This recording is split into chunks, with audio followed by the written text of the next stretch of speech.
Bismillahirrahmanirrahim. Assalamualaikum warahmatullahi wabarakatuh. Alhamdulillah, salatu wassalamu ala Rasulillah, la haula wa la quwwata illa billah, amma ba'du. Jamaah salatu rahmatullah, alhamdulillah rabbil alamin. Segala puji milik Allah, bersyukur atas segala karunia dan kenikmatan yang Allah limpahkan kepada kita. Salah satunya adalah keimanan dan keislaman serta kesehatan yang Allah terus berikan kepada kita sehingga kita bisa berkumpul bersama di siang hari. Selanjutnya salam kita sampaikan kepada Rasulullah Muhammad Sallallahu Alaihi Wasallam. Bapak Ibu yang dirahmati Allah Subhanahu Wa Taala, hari ini kita masih berada di pekan pertama tahun baru 1446 Hijriah. Mudah-mudahan ganti tahun, tambah umur, tambah pula kebaikan kita. Khairun nas man tala umruhu wa hasuna amaluhu. Sebaik-baik orang adalah yang tambah usianya, bertambah pula kebaikannya. Sebab Bapak Ibu sekalian, Allah ingatkan kepada kita, wa man nu'ammirhu nunaqisu fil khalq afala ya'qilun. Surah Yasin ayat 68. Barang siapa yang terus bertambah umurnya, semakin tua, nunaqisu fil khalq, maka dia pada saatnya akan kembali seperti masa kanak-kanaknya. Umur bertambah, tapi nanti fisik semakin lemah. Dulu ketika kita masih muda, mungkin teman-teman yang masih muda, olahraga bersama istri, lari pagi, ahad pagi, lari pagi, insya Allah luar biasa. Nanti pada saatnya sudah pensiun, jangan lari pagi, jalan bareng aja mungkin nggak bisa bareng, karena harus satu saling menunggu, karena fisik semakin melemah.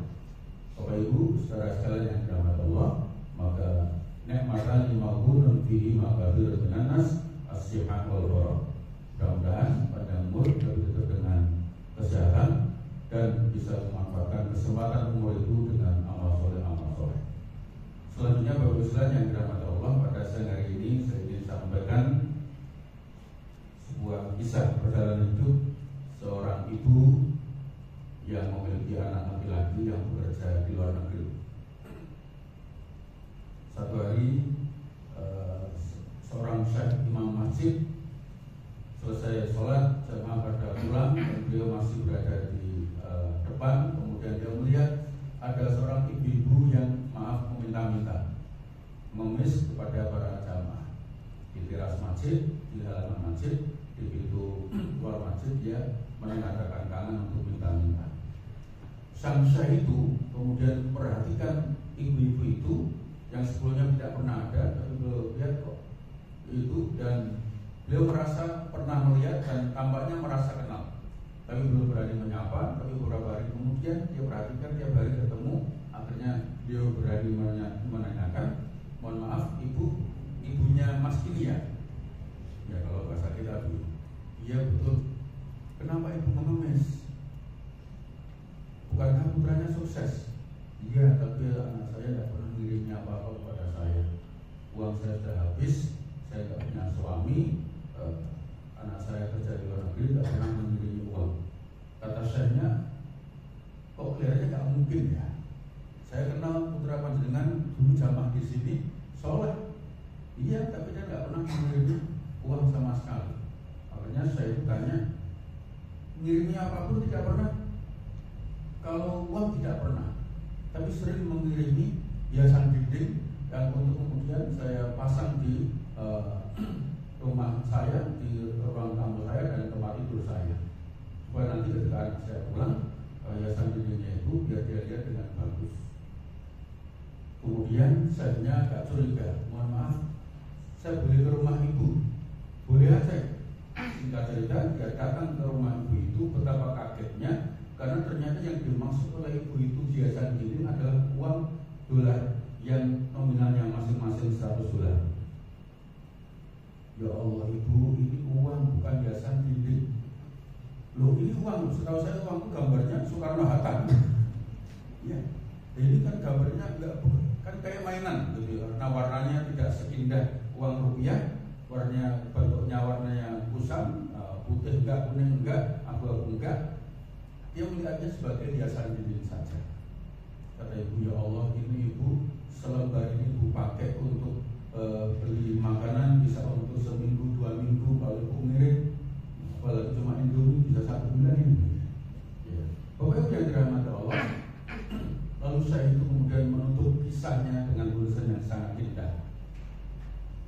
Saya khawatir, kata beliau, saya khawatir jangan-jangan ibu pengemis itu adalah kita.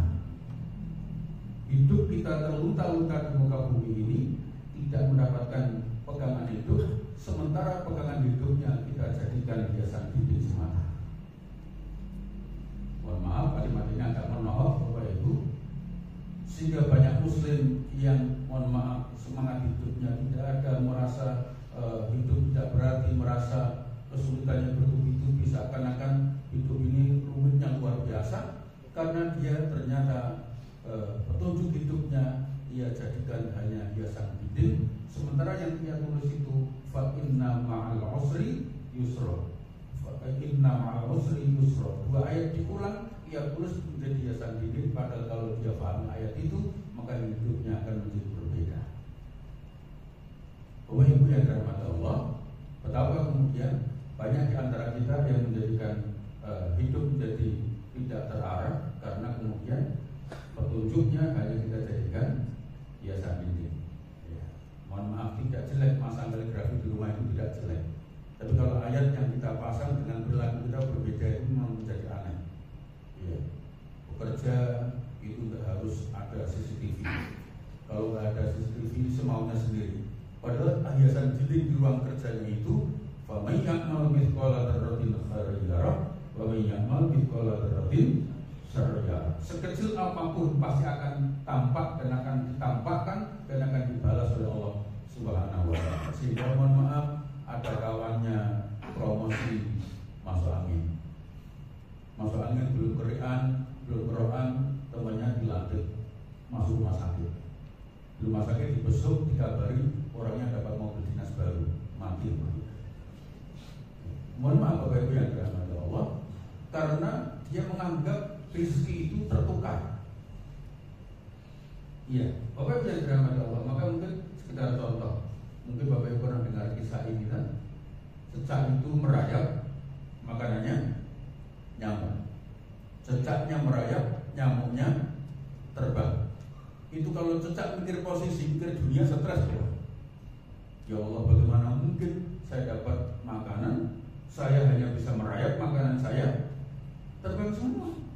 Tapi karena dia meyakini semua yang melata di muka bumi ini rezekinya ditanggung oleh Allah, Qurannya mengatakan begitu, maka kemudian dia tenang. Ya. Sampai kemudian seseorang yang kemudian terinspirasi dengan kisah itu membuat lagunya sama dengan petunjuk Quran. Cicak-cicak di dinding diam-diam merayap. Coba kalimat berikutnya. Datanglah seekor nyamuk, nyamuknya datang Pak. Ya. Jadi cecak itu dia on the track, kerja di tempatnya, rezeki pasti sampai kepadanya. Karena Allah tidak akan mungkin menyia-nyiakan hambanya. Ya. Coba Bapak Ibu kerja di BLN, di mana saja, ya, asal on the track, ya, selamat. Wong itu hak kita. Cecak itu jatuh bukan karena ngejar nyamuk. Kalau nggak jalan, ya, orang jatuh itu bukan karena ngejar rezekinya, ngejar yang lain. Gak bertanya, coba kalau Bapak Ibu nonton TV aja sebentar, yang ramai di KPU itu, kan betul ya? Itu bukan ngejar rezeki, Pak. Yang bikin jatuh itu bukan ngejar rezeki. Sepanjang on the track kita insya Allah Islam, ayatnya sangat jelas dan sangat kemudian menginspirasi, membuat lagu yang kadang orang nggak menyangka, hanya dinyanyikan. Oleh ayat lagu itu jelas betul mengikuti petunjuk Quran. Cecaknya tenang, nyamuknya datang. Rizki itu begitu. Ya. Bapak yang dirahmati Allah Subhanahu wa taala, maka kalau Allah sudah menyiapkan rezeki untuk kita yang halal, kenapa harus mencari yang haram? Rugi Pak kalau rezeki kita campur yang haram. Sudah seberapa tapi kemudian bisa merusak seluruhnya. Ya, apalagi kemudian kita bekerja jelas dengan gaji yang jelas. Ya, keyakinan sederhana. Faman ya'mal mithqala dzarratin khairan yarah wa man ya'mal mithqala dzarratin syarriyah. Reward itu akan hadir kalau kita prestasinya bagus, punishment akan hadir jika kemudian kita melanggar aturan. Maka konsep dalam Islam reward gak usah dikejar, asal kita bekerja dengan baik dia akan hadir. Punishment tidak usah ditakuti sepanjang kita tidak melanggar aturan. Begitu. Kalau pedoman kita Quran jadikan pegangan, bahwa itu indahnya luar biasa. Tapi sayangnya Bapak Ibu, Quran masih hanya menjadi hiasan dinding. Itu masih agak mending daripada menjadi jimat. Ya kan? Dibungkus kain putih, dipakai, dimasukkan dalam sabuk untuk menundukkan kepala kantor. Pakai sabuk supaya kepala kantornya tunduk.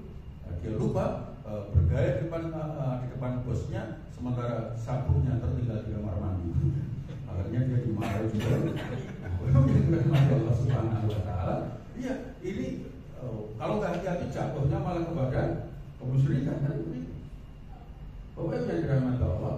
Yang kedua, pelajaran kisah ini saya lanjutkan dengan pertanyaan saya berikut ini, Bapak Ibu. Mohon maaf, kita pernah ada tugas luar kota, dinas luar kota atau kemana saja, lalu kemudian nggak ngerti tempatnya. Apa yang kita lakukan Bapak Ibu hari ini? Semua membuka Google Map. Ya. Sekarang menjadi andalan Google Map untuk mencari jalan cepat, jalan alternatif yang kemudian bisa membantu kita mengarahkan yang kita tuju. Pertanyaan saya sekarang adalah, maaf Bapak Ibu, pernah nggak disesatkan oleh Google Map? Atau tersesat gara-gara ngikuti Google Map lah? Ya, pernah, minimal pernah, jangan sering. Kalau sering berarti artinya masalah itu. Iya, pernah lah. Saya juga pernah mengalami seperti itu. Ya, saya nggak menyangka. Sebenarnya saya sudah tahu tempatnya, tahu jalannya, pernah ke sana beberapa kali. Tapi mencoba Google Map barangkali diberi petunjuk untuk lebih cepat. Itu namanya sudah ada hidayah dari Allah, masih boleh wangsit di itu. Iya, kira-kira maknanya begitu loh Bapak. Iya, Allah sudah memberikan jalan, masih kurang percaya, maka kemudian mencari alternatif. Itu namanya kalau bahasa Jawanya boleh wangsit itu menawa. Ya, itu ya gaji sudah jelas. Kalau masih main nomor gitu, itu kan orang-orang yang kemudian ingin nyari yang lain. Nah akhirnya Bapak Ibu sudah saya mengikuti itu. Ternyata ya sang petunjuk jalan itu, Google Map itu ternyata nggak ngerti bahwa jalan yang ditunjukkan di sana sedang ditutup karena jembatannya putus. Ya, mungkin dia nggak lihat ya mungkin. Atau kemarin datanya kemarin mungkin ya. Akhirnya Bapak Ibu posisinya jalannya berkelok, menanjak dan tutup karena akhirnya nggak bisa putar balik. Yang hanya bisa dilakukan adalah mundur dalam kira-kira 3 km dengan berkelok dan menurun. Iya, itu ujian nasional luar biasa. Iya, kemudian belakang saya persis karena mundur belakang persis rodanya terperosok. Tambah lama lagi yang seharusnya cukup 2,5 jam sampai 6 jam gara-gara ikuti Google Map. Tapi masalahnya besok saya pergi ke tempat lain, nggak kapok, buka lagi dan itulah yang kita lakukan. Maaf, kepada petunjuk jalan yang belum pasti benarnya dan terbukti pernah menyesatkan, kita masih tetap mau mengikutinya. Tetapi kepada petunjuk yang sudah pasti benarnya, Dzalikal kitabul la raiba fih, yang tidak ada keraguan dan pasti benarnya, malah kita kadang-kadang ragu untuk mengikutinya. Ya, mau bukti bahwa kita ragu mengikutinya, berikan saya contoh ringan-ringan saja. Ya, tidak ada panggilan sebaik panggilan azan. Tapi untuk bangun subuh itu tidak setiap orang sanggup. Sampai nabinya mengiming-imingi, seandainya umat ini tahu, pasti mereka akan berangkat ke masjid meskipun dengan jalan perangkat di waktu subuh. Sampai Rasulullah memotivasi begitu, tapi tetap gak yakin. Akhirnya gak ke masjid. Malah ada azan kaget. Ya Allah, azan menaik. Begitu kan Masya Allah Subhanahu Wa Taala. Ya malah komentarnya begini. Maaf Bapak Ibu, ini intermezzo aja. Saya mengantarkan hadir di acara orang mengantarkan pindah rumah kepala kantor yang disewakan oleh perusahaannya. Ya.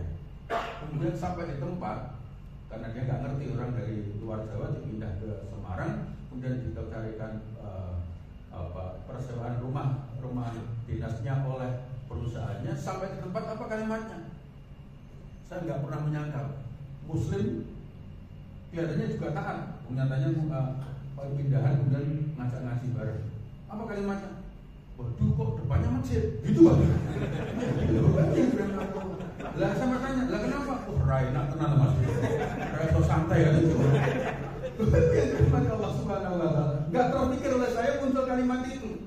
Tapi mungkin saya pikir, oh iya benar ya, kalau enggak seneng jamaah itu berat, apalagi menjelang Ramadan. Ya, 5.000 orang depan dia mau santai enggak bisa katanya. Ya, kita nggak usah bayangkan yang tidak rutin ibadah. Yang ibadah saja bisa komentar begitu, Bapak. Ya, kita berarti kan seperti orang yang tidak yakin kepada Allah Subhanahu wa taala, tidak yakin kepada janji Allah yang disebut di dalam Al-Qur'an. Quran mengatakan infak Allah akan lipat gandakan, seperti menanam satu benih, masalul ladzina yunfiquna amwalahum fi sabilillah kamathali habbatin ambatat sab'a sanabila fi kulli sumbulatin mi'atu habbah. Orang menanam satu, tumbuh 7 tangkai, masing-masing tangkai tumbuh 100 buah. 1 kali 7 kali 100, 700 kali lipat. Tetapi kemudian ketika ada kotak amal lewat, bisa kaget. Ya Allah, kotak mana ini? Tidak good. Ya Allah, mana ini? Sampai kapan kotak itu Mas? Oh iso, ya satu depan satu belakang. Siji, moyak dengan. Makanya dirahmati Allah Subhanahu wa taala. Akhirnya maaf, jangan kaget, maka ketika hari Jumat itu, maaf ya, sampai ada dalam tanda petik aliran Islam khusus yang kemudian setiap habis sholat Jumat selalu dilanjutkan dengan sholat duhur, karena mereka nggak yakin jamaah yang mengikuti khutbah lebih dari 40, karena mayoritas tidur. Ya kan, sampai di kampus itu ada nasihat, jika kamu banyak masalah, problem bertumpuk, stres, gak bisa tidur, Jumatalah. Nah, kita masjid langsung merembet. Sampai dibangunkan Pak Komat, Pak, malah tanyanya, ini Islam aliran apa Mas? Dan kenapa Pak? Kok gak ada khutbahnya? Karena selama khutbah dia tidur Bapak. Disenggol itu bangun hanya karena ada kotak amal. Yuk kaget, ya Allah, berarti ini sih malah mandek. Itu Bapak, mau geser sebelahnya orang sholat sunnah, tambah stres lagi loh. Begitu buka dompet, mohon maaf, isinya duit tinggal 110.000. 100-nya 1, 10.000-nya 1. Kira-kira yang masuk kotak mana? Itu hampir dapat dipastikan tanpa rapat. Pasti 10.000. Kalau yang masuk 100.000 juga saya karena ngantuk berat. Begitu masuk, astagfirullahaladzim, ya Allah. Lalu terfikir, ya Allah, ini Jumat siang saya belum makan, ya Allah. Ini nanti saya makannya pakai apa, bagaimana, dan sebagainya. Semakin tidak yakin janji Allah bahwa Allah pasti akan melipat gandakannya, hanya gara-gara memasukkan yang itu, kemudian dia bingungnya luar biasa. Gobi, nggak yakin kepada Allah Subhanahu wa taala, padahal petunjuk yang kita yakini la raiba fi.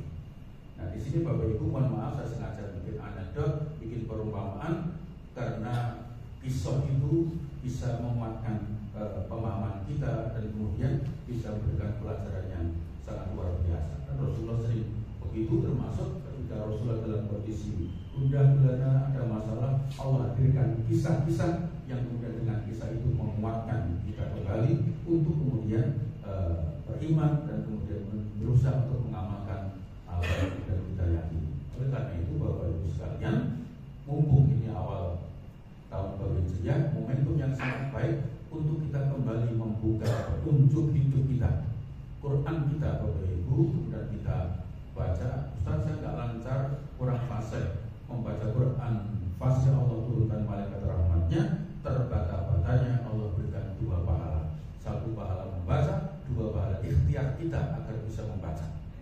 Ya, Allah tidak menghukumi kita dosa sepanjang kita terus mau belajar dan belajar. Kita buka supaya kita tidak menjadi terlunta-lunta seperti ibu yang mengemis pada uang dolarnya begitu banyak. Sebagaimana kita dijamin, diberi motivasi, diberikan gambaran oleh Allah bahwa kemudian setiap masalah pasti ada penyelesaiannya, kita tidak menjadi ketakutan karena kita yakin kepada Al-Quran. Sekedar contoh, Bapak Ibu, kita pernah mengalami COVID kan? Orang kemudian membayangkan tahun itu kan sudah bayangan ini kalau sampai 3-4 tahun kayak apa ya? Tapi kita perhatikan Bapak Ibu, COVID itu melahirkan hal-hal baru yang luar biasa. Karena apa? Fa inna ma'al usri yusra. Bapak Ibu, kita sering menerjemahkan sesudah kesulitan akan datang kemudahan. Quran tidak berkata begitu. Bersama, bukan setelah. Maka pakainya ma'a, bukan ba'da. Fa inna, maka sesungguhnya ma'a. Ma'a itu artinya bersama, bukan ba'da. Kalau ba'da kan sesudah. Bersama kesulitan itu akan ada kemudahan. Dan indahnya lagi, al-usr kalau dalam bahasa Arab itu namanya ma'rifat, pakai alif lam. Kesulitan itu sangat terbatas. Yusron, kemudahan tidak pakai alif lam, nakirah, tak terbatas. Bapak maaf, pernah masuk angin? Pernah Pak ya? Mohon maaf kalau boleh saya tahu sekedar untuk memaafkan saja. Kalau Bapak masuk angin, apa yang Bapak lakukan?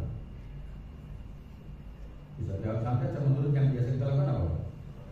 Berdoa. Ada lagi? Minum obat. Terus wah, itu minum tolak angin berarti orang gila. Orang gila minum tolak angin. Bahkan apalagi ada yang istirahat, teroan, minum obat, minum tolak angin. Ada yang cuma minum teh hangat dan sebagainya. Masalahnya satu, masuk angin. Tapi yusran kemudahan Allah berikan begitu banyak. Ya. Al-usr sulitnya hanya namanya masuk angin, tapi Allah berikan jalan keluar begitu beragam, sangat banyak jalan keluar. Covid-nya satu, tapi kemudian melahirkan banyak hal. Ya, orang tidak pernah mengenal WFH sebelumnya, Bapak. Kalaupun ada paling hanya 1-2, tapi begitu Covid masuk. Ya, sehingga hemat listrik, hemat macam-macam transportasi dan sebagainya. Ya. Polusi udara Jakarta turun sampai 60%. Ya, karena orang tidak berkendara karena mereka bekerja di rumah. Bahkan kemudian dulu seorang futurolog itu kan telah pernah meramalkan dalam tanda petik di 2020 awal menjelang 2020 dia mengatakan 10 tahun yang akan datang fisik kantor yang berproduksi fisik, kampus yang berproduksi fisik itu mungkin nanti akan mulai berkurang karena semuanya bisa diselesaikan dari rumah. Bahkan Bapak Ibu, kalau anak-anak muda generasi milenial masih berusaha menjadi pegawai tetap, nanti generasi Gen Z, generasi Z pada saatnya justru menolak untuk menjadi pegawai tetap karena dia ingin menjadi pegawai freelance, bisa mengerjakan, dia bisa jual jasa untuk 3-4 perusahaan dan dia kerjakan dari rumah. Jadi itu bisa dipercepat gara-gara COVID itu. Saya termasuk orang yang mendapatkan kemudahan dengan COVID itu. Mengajar akhirnya bisa dari rumah. Dulu kalau ada halangan nggak bisa kuliah libur. Dengan COVID kita bisa belajar, kuliah bisa online. Meskipun kemudian namanya aja online, tapi on, masihnya di tempat lain. Namanya aja online. Saya sempat penceng ini, ya Allah, kok nggak ada respon? Tapi pertanyaan menanggapi. Ini setuju tidak menanggapi? Artinya saya muncul ide Bapak yang tidak pernah terjadi sebelumnya. Saya minta tolong anak saya untuk merekam pakai HP, kemudian jadi video pembelajaran. Kuliah berikutnya, saudara sekalian, kuliah mari kita mulai. Saya putar videonya, saya tidur nanti. Ya, indahnya luar biasa. Dan itu bisa saya pakai 3 semester. Oh, itu indahnya luar biasa.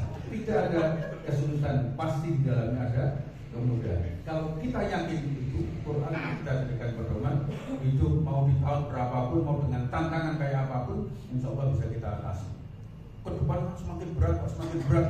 La yukallifullahu nafsan illa wus'aha. Allah tidak akan membebani kita di luar kemampuan. Ya, orang tidak akan bakal mati sebelum rezekinya habis. Lalu kemudian kita yakin begitu, wah itu tenangnya luar biasa. Insya Allah kita kemudian punya semangat yang bagus, spirit yang bagus karena Qurannya kita jadikan pedoman. Selamat tahun baru 1446 Hijriah. Mudah-mudahan tambah umur, tambah berkah, tambah kebaikan yang ada pada kita, memberikan manfaat bagi orang banyak. Amin ya rabbal alamin. Terima kasih. Mohon maaf. Wassalamualaikum warahmatullahi wabarakatuh.